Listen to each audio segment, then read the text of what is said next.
اس ملک میں کیا کسی نے ووٹ دینا ہے کس کو اور کیا جمہوریت ہونی ہے، کسی جماعت کا مینیفیسٹو ہی نہیں بچا۔ اس ملک میں کوئی پوچھتا ہے کہ اس جماعت کا منشور؟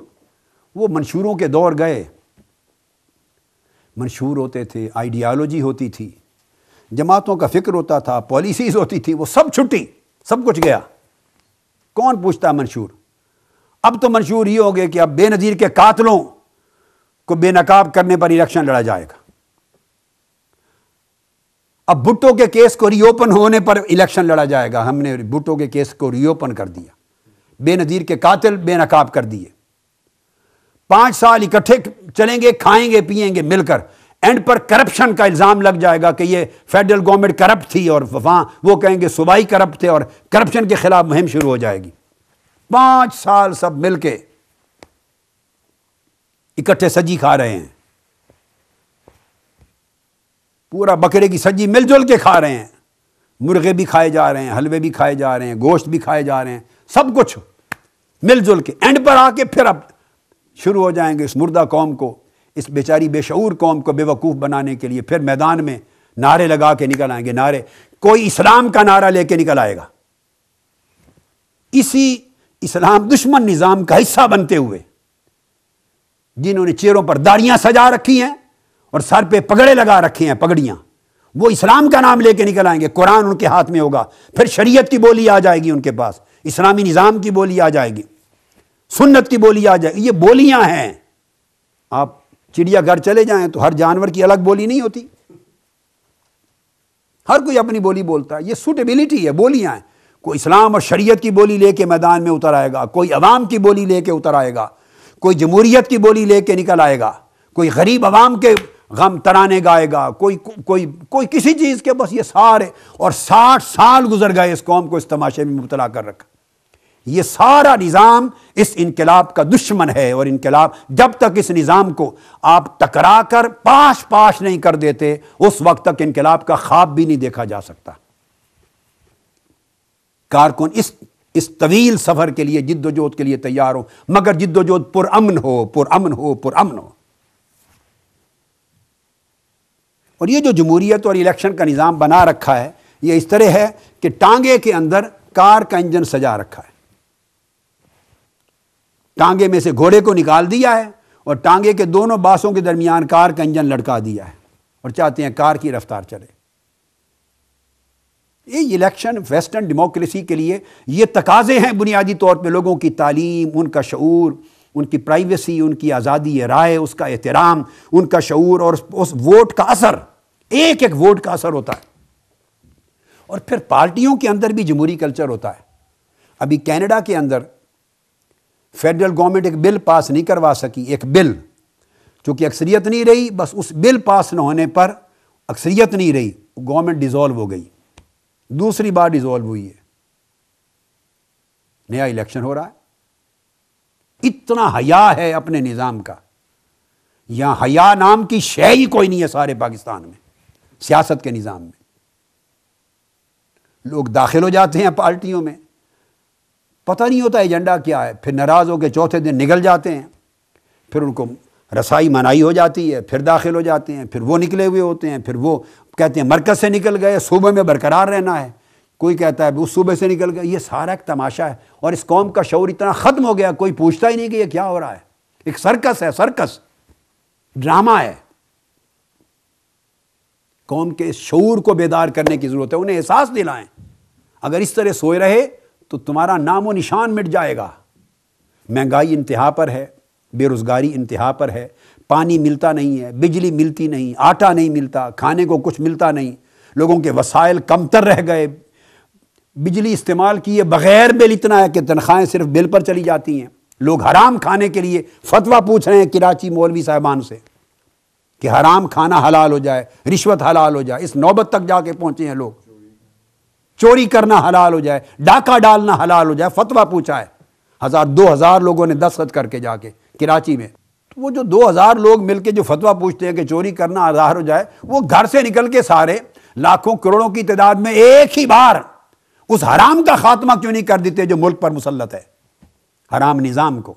یہ شعور ہے جس کو آپ نے بیدار کرنا، اس شعور کو بیدار کرنا۔ اس کے بغیر کوئی تبدیلی پاسبل نہیں ہوگی۔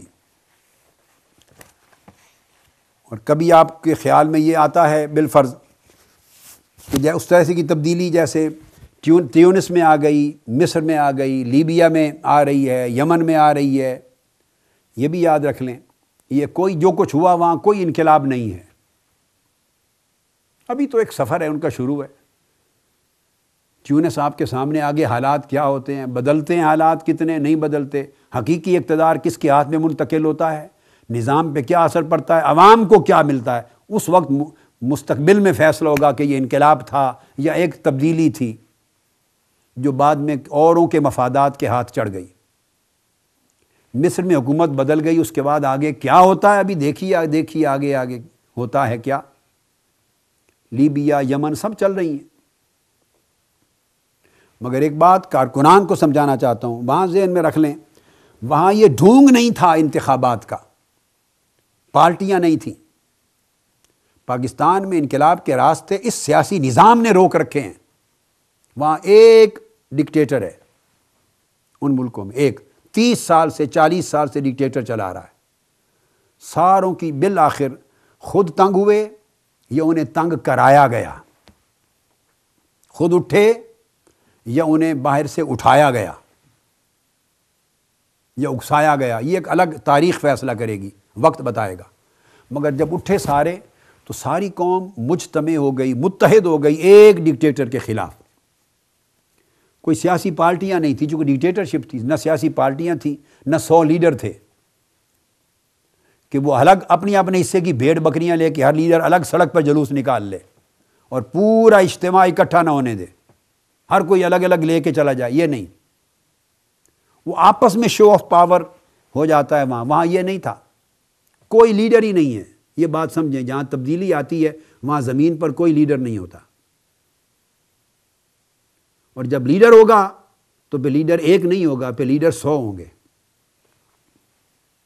پھر وہاں پیپلز پارٹی کے بھی لیڈر ہوں گے، پھر اس میں نون لیگ کے بھی لیڈر ہوں گے، پھر کاف لیگ کے بھی ہوں گے، پھر میم لیگ کے بھی ہوں گے، پھر اس میں MMA کے بھی لیڈر ہوں گے، پھر فضل الرحمان گروپ کی جمعیت بھی ہوگی، پھر سمیع اللہ گروپ کی جمعیت بھی ہوگی، پھر جمعیت علماء پاکستان بھی ہوگی، پھر جماعت اسلامی بھی ہوگی، جمعیت اہل حدیث بھی ہوگی، جمعیت شیعہ بھی ہوگی، پھر بلوچستان پارٹی بھی ہوگی، پھر ANP بھی ہوگی، پھر MQM بھی ہوگی، 100 جماعتیں ہوں گی۔ پھر سارے لیڈر اپنا اناؤنسمنٹ الگ کریں گے اپنے احتجاج کا، ہر کسی کی شو آف پاور ہوگی۔ پھر میڈیا جس کو اٹھاتا چڑھاتا ہے، وہ ایک نئی جنگ شروع ہو جائے گی۔ فائدہ کس کو پہنچتا ہے؟ دشمن کو، اس لیے کہ ساری قوم کو لیڈر تقسیم کر دیتے ہیں اور ساری قوت یکجا نہیں ہونے دیتے، اور ہر کوئی یہاں لینن اور سٹالن ہے، ہر کوئی ماؤ زے تونگ ہے، ہر کوئی خمینی ہے، یہاں کوئی کسی سے کم نہیں ہے، ہر لیڈر۔ مذہبی جماعتوں کا تو ہر چوتھے محلے کی مسجد کا امام بھی لیڈر ہے، کسی نہ کسی جمعیت کا مقامی سربراہ ہے۔ وہ اپنے حصے کے لوگ بانٹ کے سارے الگ ہو جاتے ہیں، نتیجتاً یہاں تحفظ مل جاتا ہے، کوئی اس نظام کے خلاف اٹھتا نہیں، چونکہ وہ سارے اس نظام کا حصہ ہوتے ہیں، الیکشن میں شریک ہو جاتے ہیں، سب کے امیدوار کھڑے ہو گئے، سارے لوگ ووٹوں میں پڑ گئے۔ تو انقلاب کو کسی نے کیا آگ لگانی ہے؟ یہاں انقلاب کا راستہ انتخاب روک دیتا ہے اس کو، انتخاب کا جو ڈھونگ ہے۔ وہاں یہ کنڈیشن نہیں تھی، کوئی لیڈر زمین پہ نہیں تھا، ٹیونس میں کوئی لیڈر نہیں تھا جو لیڈ کر رہا ہو، مصر میں ایک شخص بھی لیڈر نہیں تھا جو حسنی مبارک کو ہٹانے میں قوم کو لیڈ کر رہا ہو، لیبیا میں ایک لیڈر بھی نہیں ہے جو پوری لیبیا کی قوم کو لیڈ کر رہا ہو قذافی کے خلاف، یمن میں ایک لیڈر نہیں ہے، ایک بھی جو لیڈ کر رہا ہو قوم کو۔ الغرض جہاں جو بھی جگہ سٹرگل چل رہی ہے اس کے نتائج کیا نکلتے ہیں کیا نہیں، کچھ نکل چکے ہیں، مگر بتانا یہ چاہتا ہوں کہ کہیں لیڈر نہیں تھے۔ تو یہ بات یاد رکھ لیں، پاکستانی قوم یاد رکھ لے کہ اگر وہ تبدیلی چاہتے ہیں، اپنا مقدر بدلنا چاہتے ہیں، تو پھر یہ جماعتیں اور لیڈر یہ تو اس نظام کا حصہ ہیں، ان کو تو یہ نظام سوٹ کرتا ہے، نظام ان کو بچائے ہوئے ہے، یہ نظام کو بچائے ہوئے ہیں، نظام کو گالی بھی دیتے ہیں تو وہ صرف عوام کو اپنے ساتھ ملانے کے لیے خود اسی نظام کا حصہ ہیں۔ ارے نظام کو گالی دینی ہے تو ٹھوکر مارو، جام کر دو، پوری قوم کو نکالو، اگلے الیکشن میں کوئی ووٹ نہ ڈالے. یہ ہے نظام کو گالی دینے کا نام. اگر آپ واقعتاً اس نظام کے خلاف ہیں تو پھر اگلے الیکشن میں اتنا مسترد کر دو اس ڈھونگتے الیکشن کو کہ کوئی شخص ووٹ نہ ڈالے، پوری قوم مسترد کر دے، اس پر زور لگاؤ. تو یہ نظام کو گالی دینے کا مطلب بھی لوگوں کے ووٹ لینا ہوتا ہے. اگلے الیکشن میں پھر کھڑے ہو جانا ہے، تو پھر اسی نظام میں پھر آپ حصہ بن رہے ہیں. اور یہ پوری عادت 60 سال سے چل رہی ہے، اور اگلے 60 سال کیا 600 سال بھی چلنی ہے. تو وہاں سب لوگ یکجا تھے، ایک نعرہ تھا. تبدیلی آ گئی. حتیٰ کہ اگر آپ ایران کو بھی دیکھیں، ایران میں بھی جب تبدیلی آئی ہے، انقلاب آیا تھا، جو بات بڑی امپورٹنٹ ہے، تو لوگ مثال دیتے ہیں ایرانی انقلاب کی. تو خمینی صاحب کے ایران میں پہنچنے سے پہلے شہنشاہ ایران اپنی فیملی کو لے کے ملک چھوڑ کے پرواز کر کے جا چکے تھے. وہ بھی خمینی موجود نہیں تھے جب انقلاب آیا. وہ 18-20 سال سے ملک سے باہر تھے، عراق میں، پھر فرانس میں. قوم باہر نکلی شہنشاہیت کے خلاف، ایک بت کے خلاف، ایک نظام کے خلاف. بس جب تک قوم خود باہر نہیں نکلے گی، کوئی جماعت اور جماعتوں کے کارکن اس قوم کو انقلاب نہیں دے سکتے. یہ بات یاد رکھ لیں. قوم کو فیصلہ کرنا ہے اس نظام کو ٹھکرانے کے لیے. جو علامہ خمینی ہے وہ 1 فروری 1979 میں ان کا جہاز لینڈ کیا. 79 میں، 1 فروری 1979، 1 فروری کو تہران میں لینڈ کیا. جبکہ رضا شاہ پہلوی شہنشاہ ایران فیملی کو لے کے 16 جنوری کو 1979، یعنی ان کے لینڈ کرنے سے 15 دن پہلے وہ ایران چھوڑ کے جا چکا تھا. خمینی صاحب نے آ کر شہنشاہ کو نہیں ملک چھڑوایا، وہ ان کے لینڈ کرنے سے 15 دن پہلے جا چکا تھا. اور یہ سیرا ایران کی عوام کے سر پہ تھا، جو اپنے ایک لیڈر کی قیادت میں، اور مقامی سارے لوگ، طلباء، علماء، سیکولر، کمیونسٹ، عوام خود لیڈر بنے ہوئے تھے. اور 2 ملین افراد کا احتجاج، مظاہرہ آزادی اسکوائر پہ ہو رہا تھا. 20 لاکھ کا. کوئی لیڈر ان کو جمع نہیں کر رہا تھا. ایک فکر تھی، ایک تھاٹ تھی، شہنشاہیت کے خلاف ایک بغاوت تھی، اس نظام کو پھینک دینے کا ایک جذبہ تھا. یہ اس طرح تبدیلیاں آتی ہیں. تو ایران کا بھی ایسے ہوا، اور موجودہ دور کے بھی واقعات ایسے ہو رہے ہیں. یا اگر بالفرض میں اس وقت پاکستان میں ہوتا اور میں آپ کو لے کے باہر نکلتا، تو خود ہمارے ہی مقابلے میں مخالفت کرنے والے، حسد کرنے والے 10 جلوس مختلف ڈیٹوں میں اور نکل آتے.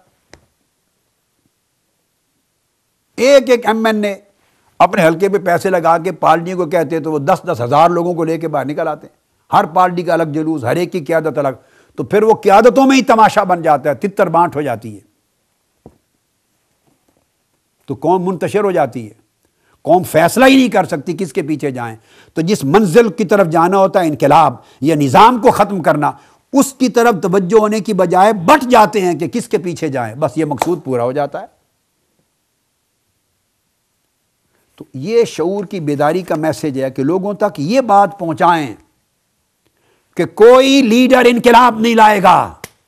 سب سے پہلے انقلاب کے لیے عوام کو نکلنا ہوگا، اس نظام کو اٹھا پھینکنا ہوگا. یہ پیغام پہنچائیں. اپنے مقدر کا فیصلہ خود کرنا ہوگا. ہر فرد ہے ملت کے مقدر کا ستارہ. گھر بیٹھے جو مر رہے ہیں، باہر نکل کے مرے، شہادت تو کہلائے. کبھی سوسائڈ بومبنگ سے مرتے ہیں، کبھی بھوک سے مرتے ہیں، کبھی بچوں کو قتل کر رہے ہیں، بے روزگاری کی وجہ سے خودکشیاں کر رہے ہیں. یہ جو اتنا بڑا ایک عذاب ہے تسلسل سے، اگر قوم متحد ہو کر اس نظام کو، اور یہ سارے عذاب کا سبب یہ نظام ہے، مہنگائی کا سبب یہ نظام، لوٹ مار کا نظام، بے روزگاری کا سبب یہ نظام، قتل و غارت گری اور دہشت گردی کا سبب یہ نظام، عوام کی محرومی کا سبب یہ نظام، بجلی، پانی، سوئی، گیس کی عدم دستیابی کا سبب یہ نظام، ملک کی غیرت کے بیچے جانے کا سبب یہ نظام، ملک کی حاکمیت اور خود مختاری برقرار نہ رہنے کا سبب یہ نظام، یہ ملک کالونی اور غلاموں کا اڈا بن گیا، اس کا سبب یہ نظام. جب تک اس نظام کے خلاف آپ نہیں اٹھتے اور ہر فرد باہر نہیں آتا، اپنا فرض ادا نہیں کرتا، اس وقت تک ملک کا مقدر، ہمارا مقدر، اگلی نسلوں کا مقدر ثمر نہیں سکتا۔